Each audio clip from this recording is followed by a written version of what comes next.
आज की तमाम बड़ी खबरें नॉनस्टॉप न्यूज में। इंडिया गेट पर जलने वाली अमर जवान ज्योति आज राष्ट्रीय युद्ध स्मारक की अखंड लौ में विलीन हो गई। इंडिया गेट पर एयर मार्शल बालभद्र राधाकृष्ण की अगुवाई में अमर जवान ज्योति को शिफ्ट करने के कार्यक्रम की शुरुआत हुई। सैन्य धुनों पर अमर जवान ज्योति और शहीदों को सलामी दी गई। उसके बाद अमर जवान ज्योति की लौ से एक मशाल को प्रज्वलित किया गया और उसे राष्ट्रीय युद्ध स्मारक लाया गया, जहां अमर जवान ज्योति का एक हिस्सा राष्ट्रीय युद्ध स्मारक के अमर चक्र में जलने वाली लौ में मिलाया गया। 26 जनवरी 1972 को अमर जवान ज्योति का उद्घाटन किया गया था। वहीं 25 फरवरी 2019 को राष्ट्रीय युद्ध स्मारक में अमर जवान ज्योति प्रज्वलित की गई। केंद्र सरकार ने साफ तौर पर कहा था कि अमर जवान ज्योति की लौ बुझाई नहीं जा रही, बल्कि उसके एक हिस्से का विलय किया जा रहा है। इसके बावजूद सियासत जारी है। कांग्रेस समेत कई विपक्षी दलों ने सवाल उठाए हैं। राहुल गांधी ने ट्वीट कर केंद्र सरकार पर अमर जवान ज्योति को बुझाने, 1971 युद्ध के शहीदों के अपमान और राष्ट्रीय धरोहरों को मिटाने का आरोप लगाया है। जो हो रहा है वो राष्ट्रीय त्रासदी है। अमर जवान ज्योति इस देश की करोड़ों करोड़ों लोगों की अंतरात्मा में बसी हुई है। बीजेपी ने राहुल गांधी के ट्वीट पर सवाल उठाते हुए उन्हें नासमझ बताया है। अमर जवान ज्योति को कोई बुझा सकता है?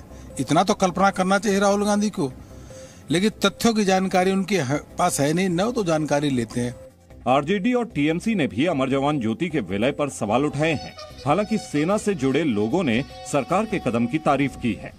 ऐतिहासिक दिन है, हमें बहुत खुशी है। इसमें कोई विवाद नहीं होना चाहिए और कोई राजनीति की गेम की बात नहीं करनी चाहिए किसी को। दिल्ली में इंडिया गेट पर नेताजी सुभाष चंद्र बोस की मूर्ति लगाई जाएगी। प्रधानमंत्री नरेंद्र मोदी ने ट्वीट कर जानकारी दी। ऐसे समय में जब पूरा देश नेताजी सुभाष चंद्र बोस की 125वीं जयंती मना रहा है, मुझे ये बताते हुए खुशी हो रही है कि नेताजी की ग्रेनाइट से बनी भव्य प्रतिमा इंडिया गेट पर स्थापित की जाएगी। यह उनके प्रति भारत की कृतज्ञता का प्रतीक होगा।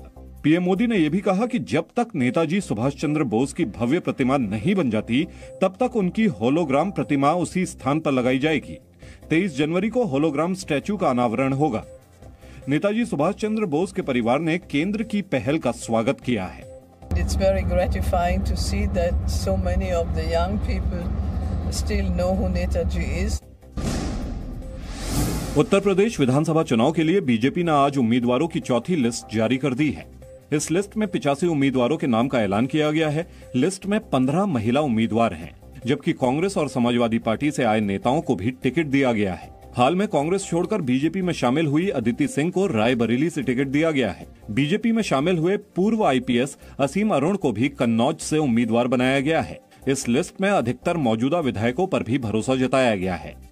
बीजेपी ने आज मध्य यूपी और बुंदेलखंड क्षेत्र के लिए टिकटों का ऐलान किया है। आज जिन 85 उम्मीदवारों को टिकट दिया गया है, उसमें अधिकांश बीजेपी के मौजूदा विधायक हैं। इसके साथ ही समाजवादी पार्टी और कांग्रेस से बीजेपी में आए नेताओं को भी टिकट दिया गया है। उत्तर प्रदेश विधानसभा चुनाव के लिए बीजेपी ने अपना थीम सॉन्ग जारी किया है।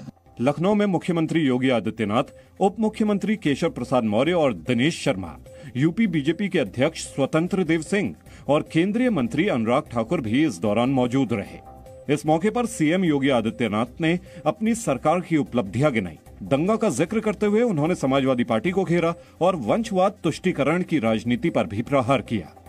वंशवादी और प्रदेश की परंपरागत जातिवादी राजनीति को खारिज करते हुए न केवल अभूतपूर्व सफलता प्राप्त करके प्रदेश की आस्था को सम्मान दिया, बल्कि सुरक्षा का एक बेहतर वातावरण भी दिया। इससे पहले यूपी सरकार में कैबिनेट मंत्री महेंद्र सिंह ने भी अखिलेश यादव और समाजवादी पार्टी पर तुष्टीकरण की राजनीति करने के आरोप लगाए। महेंद्र सिंह ने यह भी कहा कि यूपी चुनाव में जिन्नावादियों को राष्ट्रवादी सबक सिखाएंगे। कि एक तरफ ब्रांड है और दूसरी तरफ कांड है, और इन जिन्नावादियों को राष्ट्रवादी लोग मुंहतोड़ जवाब देने का काम करेंगे। गृह मंत्री अमित शाह कल पश्चिमी उत्तर प्रदेश के दौरे पर रहेंगे। वो कैराना में घर घर संपर्क अभियान और शामली और बागपत में कार्यकर्ताओं के साथ बैठक करेंगे। मेरठ में भी उनका बैठक का कार्यक्रम है। कांग्रेस महासचिव प्रियंका गांधी वाड्रा ने इशारों में संकेत दिया है कि उत्तर प्रदेश विधानसभा चुनाव में वो कांग्रेस की मुख्यमंत्री चेहरा होंगी। राहुल गांधी की मौजूदगी में जब प्रियंका से सवाल किया गया कि कांग्रेस का चेहरा कौन होगा, तो जवाब में उन्होंने पूछा कि कोई और दिख रहा है क्या आप चेहरा होंगी या आप मुखर तरीके से आगे होंगी, लेकिन आपने अभी तक कोई क्लियर कट जवाब दिया नहीं। आप हमेशा कहती हैं जब टाइम आएगा तो बताएं। मुख्यमंत्री के चेहरे को लेकर अक्सर सवाल उठते रहते हैं। आपको किसी और का चेहरा दिख रहा है यूपी में कांग्रेस पार्टी की तरफ से? जी, तो फिर प्रियंका गांधी ने इस मौके पर भी विधानसभा चुनाव में उतरने के कोई संकेत नहीं दिए। कांग्रेस ने उत्तर प्रदेश चुनाव को लेकर अपना घोषणा पत्र भी जारी किया। कांग्रेस ने रोजगार को ध्यान में रखकर इसे तैयार किया है। इसमें 20 लाख नौकरी देने का वादा भी किया, जिसमें से 8 लाख नौकरी महिलाओं के लिए आरक्षित होंगी। इस दौरान राहुल गांधी ने पीएम मोदी के विजन को लेकर उन्हें फेल करार दिया। हम नफरत नहीं फैलाते हैं, हम लोगों को जोड़ने का काम करते हैं, और जो युवाओं में कॉन्फिडेंस है, जो युवाओं में शक्ति है, उस शक्ति के साथ हम एक नया उत्तर प्रदेश बनाना चाहते हैं। बीजेपी ने पंजाब चुनाव के लिए उम्मीदवारों की पहली लिस्ट जारी कर दी है। इस लिस्ट पे 34 उम्मीदवारों के नामों का ऐलान किया गया है। बीजेपी की पहली लिस्ट में किसान परिवारों के 12 उम्मीदवारों को, अनुसूचित जाति के 8 लोगों को और 13 सिखों को टिकट दिए गए हैं। पंजाब की जनता इन चुनावों में सभी को चकित करेगी और हमें पूरा भरोसा है कि भारतीय जनता पार्टी का गठबंधन बहुत अच्छा प्रदर्शन करेगा। बीजेपी ने आरोप लगाया कि मुख्यमंत्री चन्नी भ्रष्टाचार में डूबे हुए हैं और उनकी ही विधानसभा में रेत का अवैध खनन हो रहा है। बीजेपी ने पंजाब लोग कांग्रेस के साथ मिलकर सरकार बनाने का दावा भी किया। पंजाब के मुख्यमंत्री चरणजीत सिंह चन्नी ने दिल्ली के सीएम अरविंद केजरीवाल पर मानहानि का केस करने की धमकी दी है।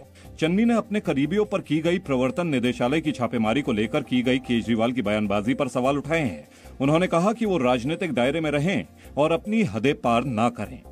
हर जगह और सोशल मीडिया ते पैसिਆਂ ਦੀ फोटो ਦੇ ਨਾਲ मेरी फोटो क्यों भाई? मेरे घर ਕਿਹੜਾ पैसा आया? मेरा क्या कसूर है ਇਹਦੇ ਵਿੱਚ? अरविंद केजरीवाल ने चरणजीत चन्नी के भतीजे भूपिंदर सिंह उर्फ हनी के ठिकानों पर हुई छापेमारी को लेकर बयान दिया था। गोवा के पूर्व मुख्यमंत्री मनोहर पर्रिकर के बेटे उत्पल पर्रिकर ने निर्दलीय उम्मीदवार के तौर पर विधानसभा चुनाव लड़ने का ऐलान किया है। पणजी से टिकट न मिलने पर उत्पल ने बीजेपी छोड़ने का ऐलान किया है। उन्होंने आरोप लगाया है कि कार्यकर्ताओं और स्थानीय लोगों का समर्थन होने के बावजूद उन्हें पणजी से टिकट नहीं दिया गया। I'd like to announce that I will be contesting as an independent candidate from Panji constituency.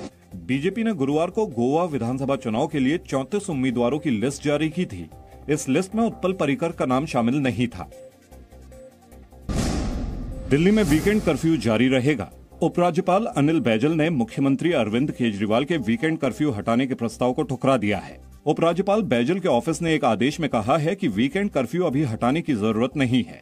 उपराज्यपाल ने कहा कि राज्य में कोरोना के हालात और सुधरने के बाद वीकेंड कर्फ्यू और दुकानों को खोलने को लेकर फैसला किया जा सकता है। हालांकि प्राइवेट ऑफिस 50% क्षमता के साथ खुल सकते हैं।